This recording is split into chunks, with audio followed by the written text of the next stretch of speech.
안녕하십니까. 건국대 철학과의 김도식입니다.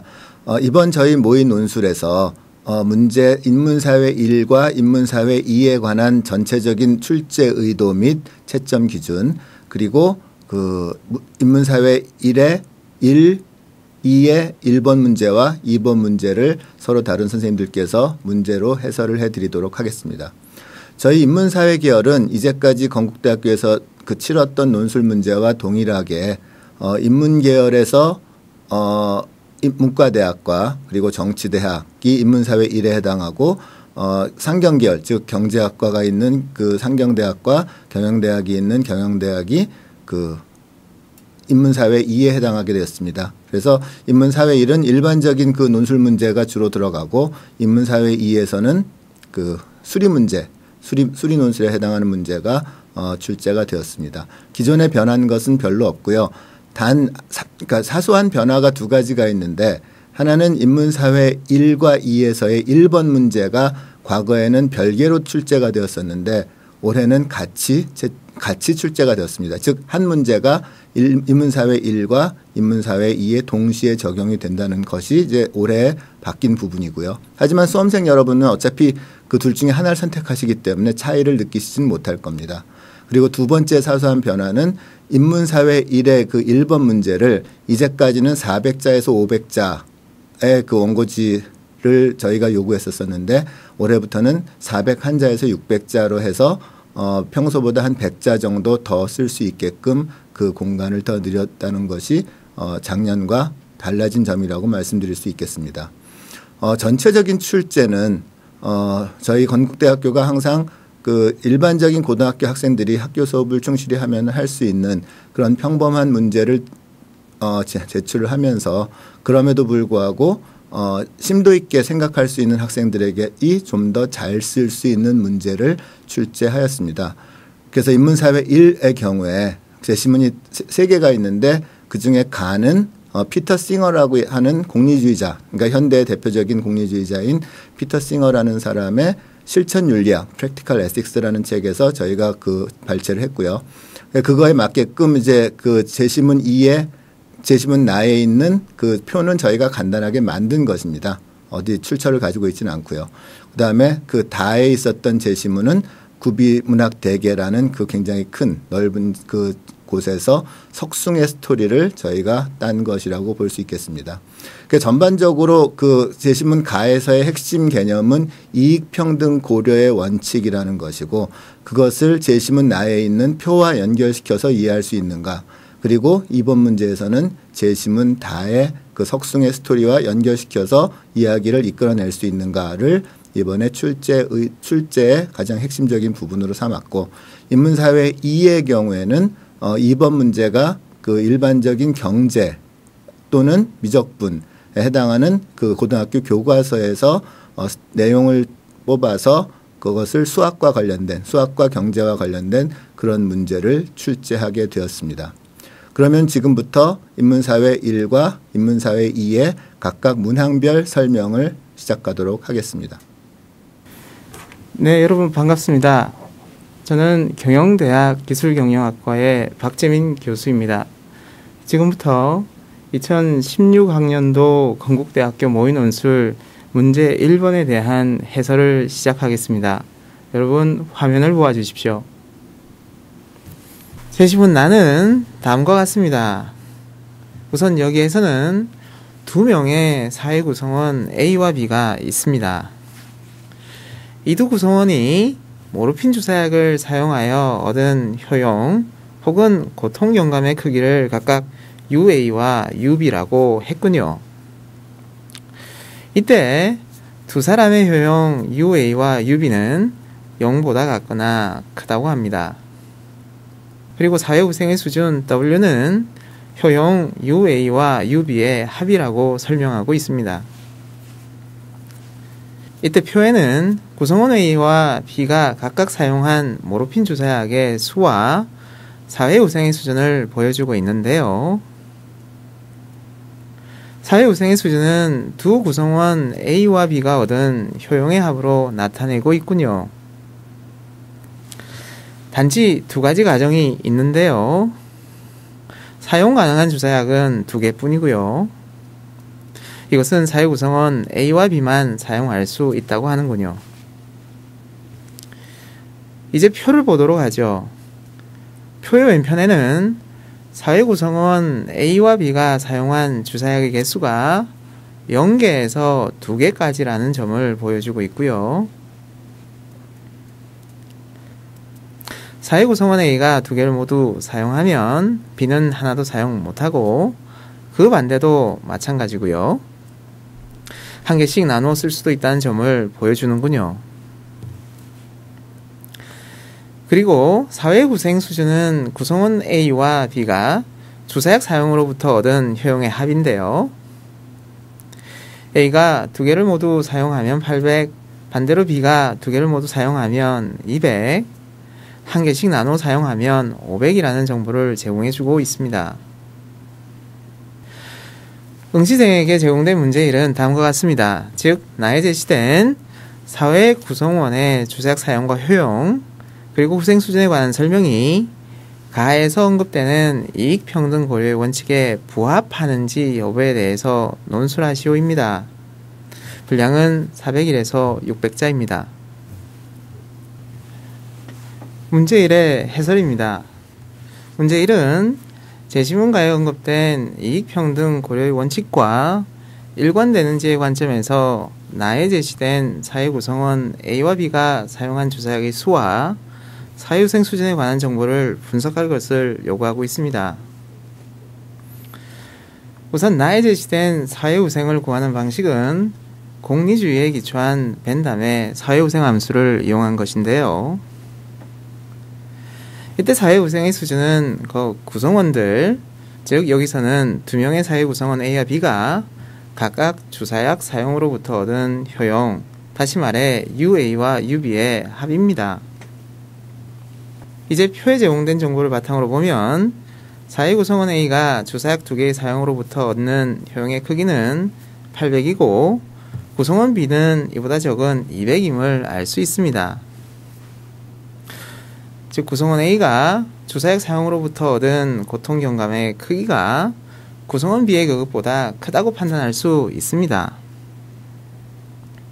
그래서 이런 정보를 제시문가에 대입시켜보면 구성원 A가 다리가 부러져서 몹시 고통스러워하는 사람, 구성원 B는 넓적 다리에 상처를 입어 조금 아파하는 사람으로 유추해 볼 수 있겠습니다.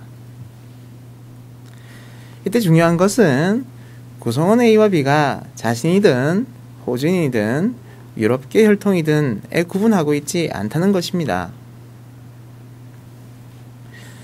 그래서 이들이 얻은 고통경감의 크기는 이익 자체로 고려된 것이라 볼 수 있습니다. 즉 개인적이고 편파적인 관점을 넘어서서 측정한 것으로 볼 수 있겠죠. 따라서 결론적으로 가에 제시된 이익평등 고려의 원칙을 인간은 개인적이고 편파적인 관점을 넘어서서 영향을 받는 모든 사람들의 이익을 고려해야 한다는 관점에서 볼 때 나에 제시된 정보는 여기에 부합한다고 할 수 있겠습니다.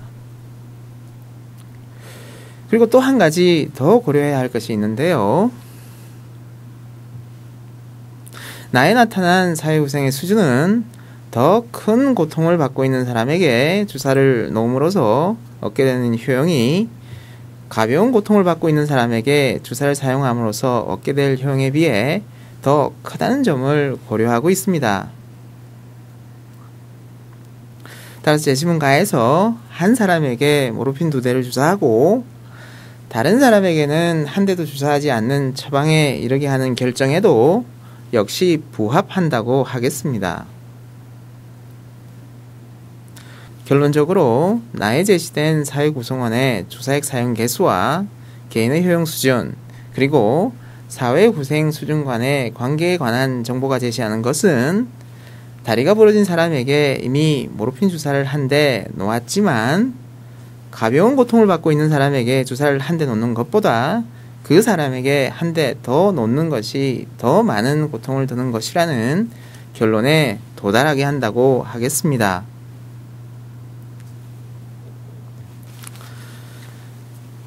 만약 응시자 여러분이 나에 제공된 정보를 바탕으로 구성원 A가 가에 다리가 부러진 사람, 구성원 B가 가에 넓적 다리에 상처를 입어 조금 아파하는 사람에 해당하고요.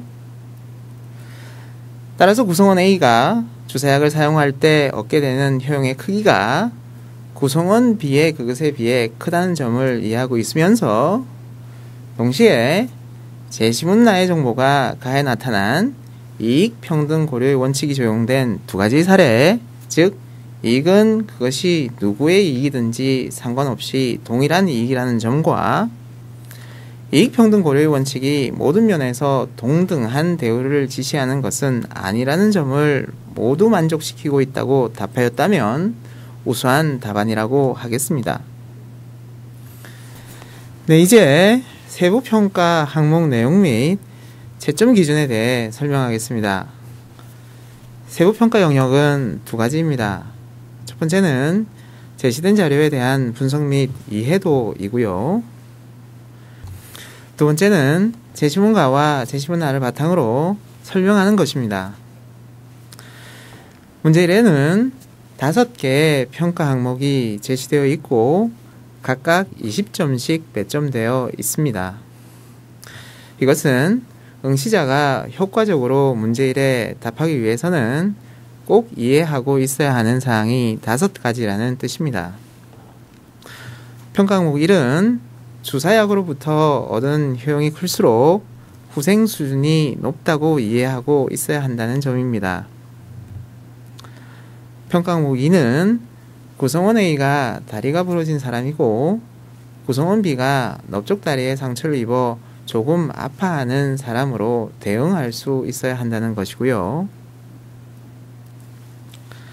평가 항목 3은 응시자가 가 지문을 적용해서 이익평등 고려의 원칙이 두 가지의 사례로 구분된다는 점을 알고 있어야 한다는 것입니다.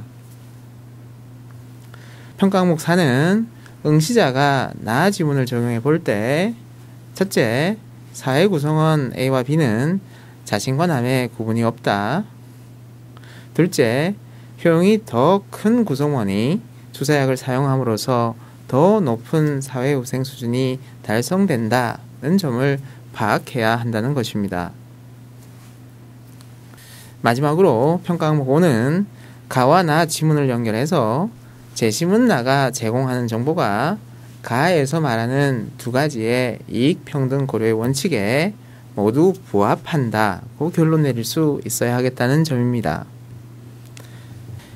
이것으로 문제 1의 해설을 마치도록 하겠습니다. 수고하셨습니다. 네, 안녕하세요. 김도식입니다.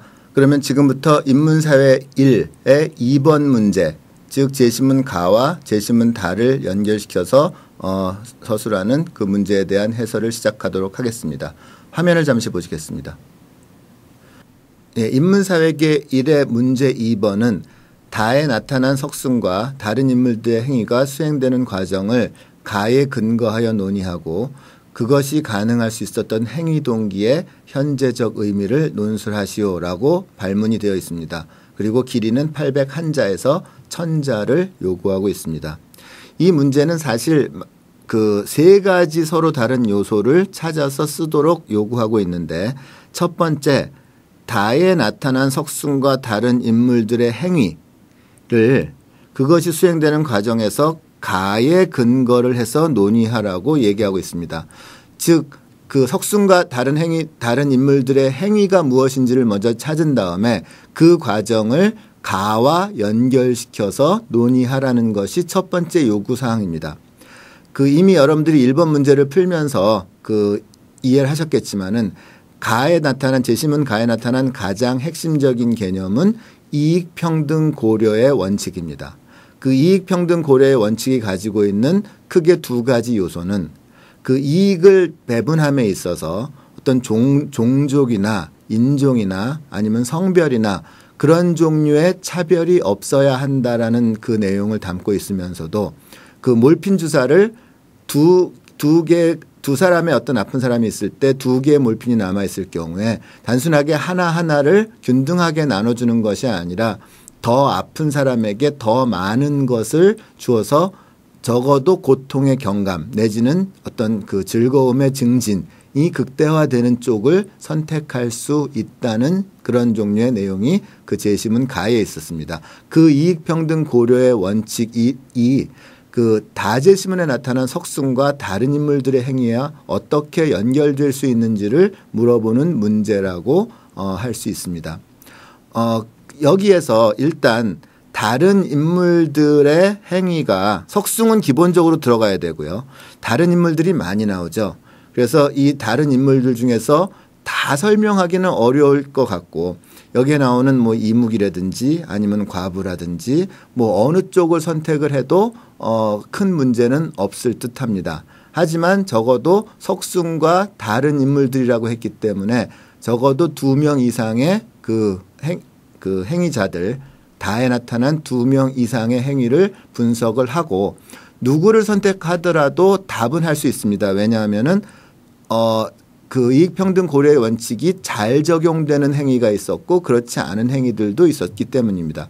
물론 용왕도 그 인물들의 행위 안에 들어갈 수가 있겠고 그렇게 되면은 아마도 가를 근거해서 논의하기가 조금은 어렵지 않을까라는 생각이 들기는 하지만은 적어도 석숭의 행위 즉 그 자기가 자살을 하려다가 마지막 자기의 복을 찾아보고자 해서 용왕을 찾아갔던 그 행위 그러면서 그 과정에서 서로 다른 세 사람을 만나죠. 뭐 이무기를 사람이라고 볼 수 있으면은 그래서 그 세 사람과의 부탁을 어떤 식으로 들어서 용왕에게 어떤 식으로 전달하고 그리고 돌아올 때 어떻게 했는가에 대한 것을 이야기를 하는데 여기에서 그 가에 근거하는 것은 적어도 그 이익의 분배에 있어서 가장 쉽게 설명할 수 있는 것이 아마 이무기의 예일 것 같습니다.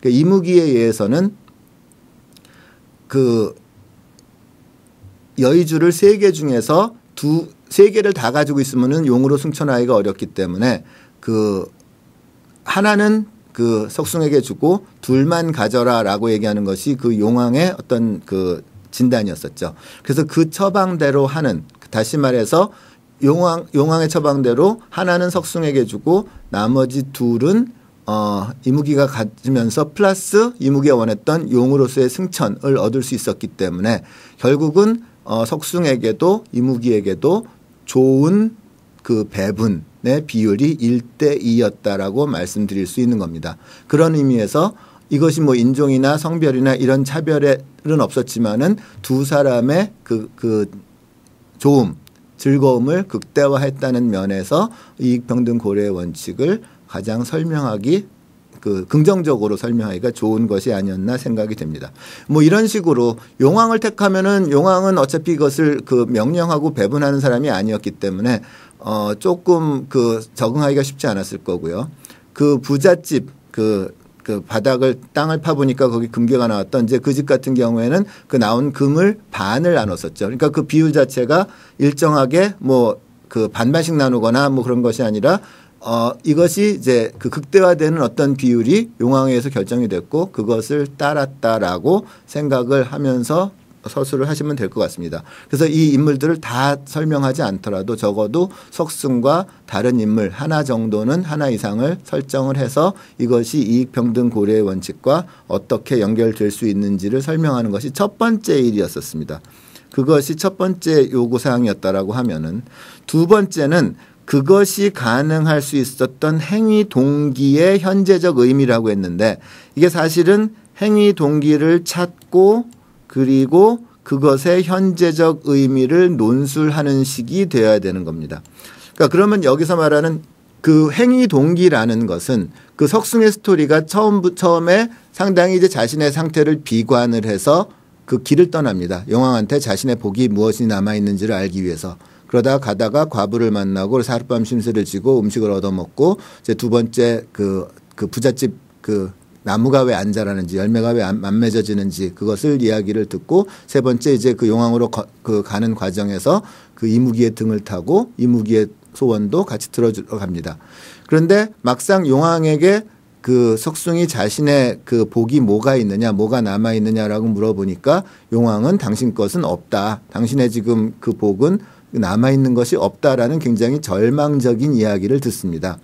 그러니까 일반적으로 그런 상황에서 사람들이라면 일반적인 사람이라면은 자살하기 일보 직전에서 마지막 희망을 가지고 용왕을 찾아갔는데 자신에게는 아무것도 남아있지 않다 보기라고 했을 때 그 사람의 심정은 굉장히 절망적이었을 거라고 생각을 합니다. 그러한 좌절 속에서도 그 좌절에서 그냥 소위 말해서 널브러지지 않고 그 중간에 만났던 세 사람의 그 소원들 아니면 그 기원들을 기억을 해서 용왕에게 물어봐서 결국은 거기에서 파생적인 복을 석숭도 나누어 가질 수 있게 되었는데 그 과정에서는 그것이 가능할 수 있었던 행위 동기라고 얘기했을 때 그 행위 동기를 어떻게 이해할지는 사실은 딱 하나의 정답이 있지는 않습니다. 상당히 여러 가지의 다른 방식으로 접근을 할 수 있을 텐데 대표적으로 첫 번째로는 일종의 타인의 고통에 대한 공감입니다. 이것이 왜 가능한가? 석숭도 자신이 엄청난 고통에 있었기 때문에 타인의 어려움이나 이런 것을 그냥 지나치지 못하는 좋은 심성을 가지고 있었습니다. 그렇기 때문에 석숭이 자신은 복이 없다고 하더라도 그 다른 사람의 어떤 그 어려움, 괴로움을 지나치지 못하고 챙겨주는 그러한 배려의 마음이라고 이해를 해서 이 그 석숭의 행위가 가능했었던 그 행위 동기를 그런 배려심 내지는 공감대 형성 뭐 이런 식으로 생각을 하셔도 괜찮을 것 같고요. 아니면은 조금 다르게 뭐 내가 지금 복을 못 받는 거는 그거는 내 몫이고 다른 사람과의 약속은 지켜야 된다라는 어떤 신뢰감. 그래서 내가 지금 특히 이제 이무기 같은 경우에는 그 약속을 근거로 해서 그 용왕에게 태워다 줬기 때문에 일종의 그 승차에 대한 어떤 값으로서의 그 이무기의 소원을 용왕에게 물어보는 그 과정이 필요하다라고 생각을 석숭이 했었는데 그것 역시 그 석숭이 생각하기에 이무기와 자신이 했던 약속이나 신뢰를 배경으로 해야 된다라고 생각을 한 것이었겠죠. 그런 면에서 행위 동기를 뭐 지금처럼 그 신뢰로 봐도 좋고 아니면 조금 앞에서 얘기했던 어떤 배려심이나 그 어떤 타인에 대한 어떤 공감대 형성이라고 해도 좋을 것 같습니다.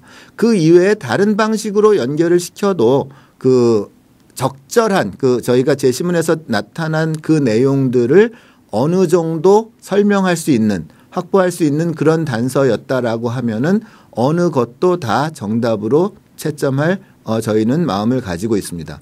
그러니까 이런 의미에서 그 이번 그 인문사회 계열 1번의 문제 2번은 상당히 그 정답의 폭이 넓은 문제라고 생각이 될 수 있습니다.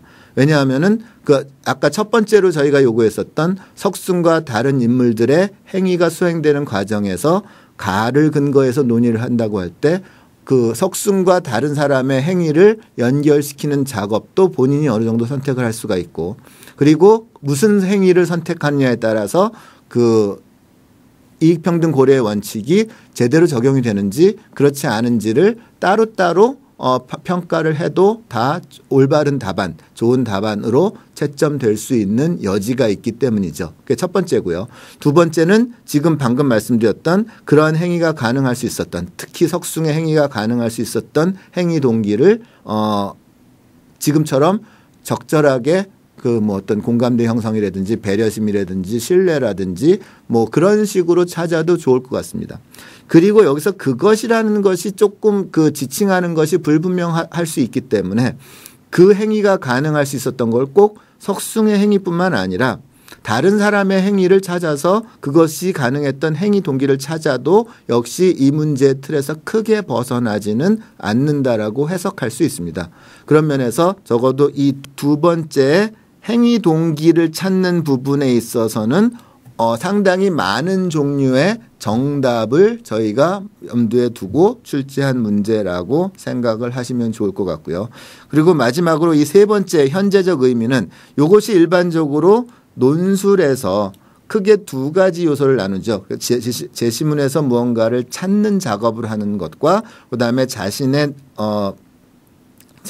그 어떤 생각이나 자신의 관점을 관철시키려는 그런 의미에서 논술하는 이런 두 가지 측면이 있는데 그렇게 본다라고 하면은 지금 1번과 2번과 2번에 해당하는 여기까지가 일종의 제시문에서 어떤 정답 같은 것을 찾는 과정인데 적어도 이 문제에서는 그 정답이 굉장히 제한된 것이 아니라 비교적 선택의 범위가 많이 있었다라고 이 문제의 특색을 말씀드릴 수 있을 것 같습니다. 그리고 이제 마지막으로 현재적 의미를 논술하라고 했을 때 그 현재적 의미를 논술하는 것은 여러분들이 어떤 그 동기를 선택하냐에 따라서 뭐 신뢰를 선택했으면은 신뢰가 왜 우리 사회에서 현재를 살아가는 데 중요한 의미를 가지는지, 아니면 공감대 형성을 선택했으면은 공감대 형성이 어떤 의미에서 중요한지,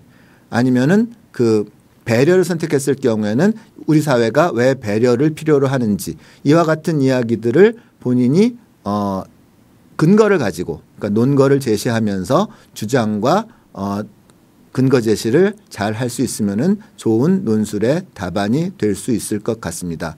그래서 채점을 할 때는 저희가 그 각각의 요소 중에서 첫 번째 요소였던 그 다른 인물들의 행위를 그 이익평등 고려의 원칙에 의해서 적절하게 설명하고 있는가가 이제 하나의 요소가 될 거고요. 그다음에 두 번째는 그 행위 동기. 저희가 이제 주로 생각했던 건 석숭의 것이었는데 그 석숭이 그런 남들을 도울 수 있었던, 자신은 절망적인 상황에서도 남들을 도울 수 있었던 그러한 요소가 무엇이었는지, 그 동기가 무엇이었는지를 찾는 것이 두 번째. 그리고 나머지는 일반 논술에서 저희가 생각하는 표현력, 그리고 논증력, 창의력, 이런 것들을 저희가 채점의 기준으로 삼고 있습니다. 그래서 이해력에 해당하는 것이 1번과 2번에 대한 질문이었고요.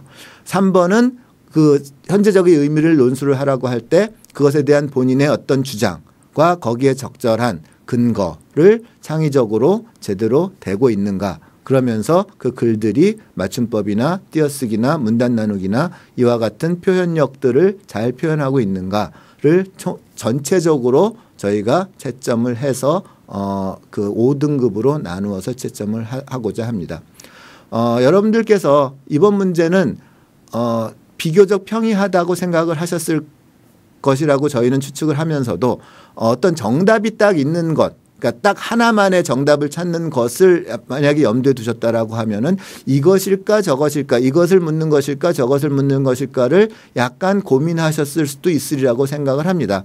하지만 저희는 논술이라는 것이 물론 어느 부분에서 이해력을 측정하는 부분이 있기 때문에 정답의 범위가 있기는 하지만은 때로는 이렇게 그 정답의 범위가 딱 하나가 아닌 몇 가지의 선택지가 있는 경우도 있다라는 것을 이 문제를 통해서 보여드릴 수 있었다라고 생각합니다. 여러분들께서 우리 건국대학교 논술을 실제로 준비하실 때 많은 도움이 되셨기를 기대합니다. 감사합니다.